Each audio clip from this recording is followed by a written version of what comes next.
মধ্যপ্রাচ্যের তপ্ত মরুভূমিতে যখন কামানের গর্জন আর মিসাইলের লড়াই শুরু হয়, তখন তার কম্পন অনুভূত হয় হাজার মাইল দূরে ভারতের সাধারণ মানুষের রান্নাঘরে।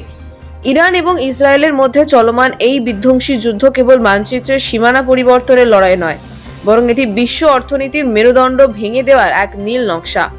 এই সংঘাতের সবচেয়ে বড় শিকার হয়েছে আন্তর্জাতিক জ্বালানি সরবরাহ ব্যবস্থা এবং বিশেষ করে তরলীকৃত প্রাকৃতিক গ্যাস বা এলপিজি। বিশ্বের খনিজ তেলের বাণিজ্যের একটি বিশাল অংশ নিয়ন্ত্রিত হয় পারস্য উপসাগরের প্রবেশদ্বার তথা হরমুজ প্রণালী দিয়ে। বর্তমানে এই প্রণালীতে দফায় দফায় সংঘর্ষ এবং জাহাজ চলাচলে বাধার সৃষ্টি হওয়ায় গোটা বিশ্বের সরবরাহ শৃঙ্খল বা সাপ্লাই চেইন তছনছ হয়ে গিয়েছে। এর ওপর যুক্ত হয়েছে আমেরিকার সাবেক প্রেসিডেন্ট ডোনাল্ড ট্রাম্পের দীর্ঘমেয়াদী গোয়ার তুমি এবং কঠোর অর্থনৈতিক নিষেধাজ্ঞা। ট্রাম্পের আমল থেকে শুরু হওয়া সেই কূটনৈতিক টানাপোড়েন এখন এক চরম অস্থিরতার রূপ নিয়েছে, যা বিশ্ববাজারকে খাদের কিনারে ঠেলে দিয়েছে।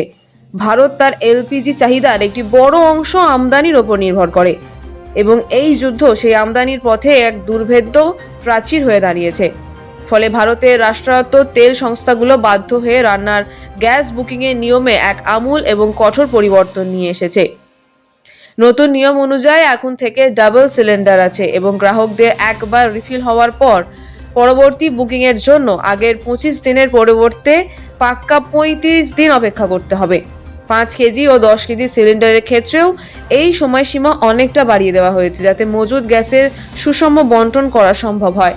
এমনকি দেশের দরিদ্রতম শ্রেণীর জন্য তৈরি প্রধানমন্ত্রী উজ্জ্বলা যোজনার গ্রাহকরাও এই সংকটের হাত থেকে রেহাই পাচ্ছেন না। আগে যেখানে তারা 25 দিন অন্তর গ্যাস বুক করতে পারতেন, এখন তাদের 45 দিন পর্যন্ত অপেক্ষা করতে হবে। বর্তমানে অবস্থা এতটাই শোচনীয় যে একবার গ্যাস বুক করার পর তা হাতে পেতেই গড়ে 10 থেকে 12 দিন সময় লেগে যাচ্ছে। সাধারণ একটি মধ্যবিত্ত পরিবারে একটি 14.2 কেজি সিলিন্ডার সর্বোচ্চ 40 থেকে 42 দিন পর্যন্ত চলে। কিন্তু নতুন নিয়মে বুকিংয়ের মাঝখানের গ্যাপ এবং ডেলিভারির দেরি মিলিয়ে প্রায় 45 থেকে 50 দিন পার হয়ে যাবে।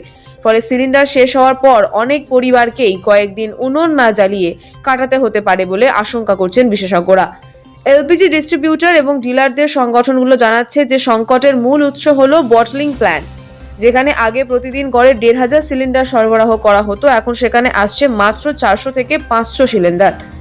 যোগান এবং চাহিদার এই বিশাল ফারাক মেটাতে গিয়ে ডিলারদের নাভিশ্বাস উঠছে এবং ব্যাকলগের পাহাড় জমছে। অল ইন্ডিয়া এলপিজি ডিলার্স অ্যাসোসিয়েশনের পক্ষ থেকে জানানো হয়েছে যে ডাবল সিলিন্ডার গ্রাহকদের ওপর কড়াকড়ি করে সিঙ্গেল সিলিন্ডার গ্রাহকদের বাঁচানোর চেষ্টা চলছে।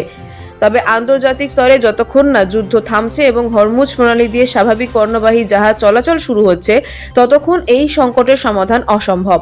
ট্রাম্পের একগুঁয়েমি আর ইরান ইসরায়েলের রণহুঙ্কার এখন ভারতের প্রতিটি গৃহিণীর কপালে চিন্তার ভাঁজ ফেলেছে। আন্তর্জাতিক রাজনীতির এই বিষাক্ত ধোঁয়া এখন সরাসরি ভারতের সাধারণ মানুষের পকেট কাটছে এবং সস্তা জ্বালানির স্বপ্নকে ছাই করে দিচ্ছে। এই যুদ্ধ যত দীর্ঘস্থায়ী হবে, ভারতের সাধারণ মানুষের খেসারত তত বাড়বে এবং সিলিন্ডার পাওয়ার লড়াই আরও কঠিন হয়ে উঠবে।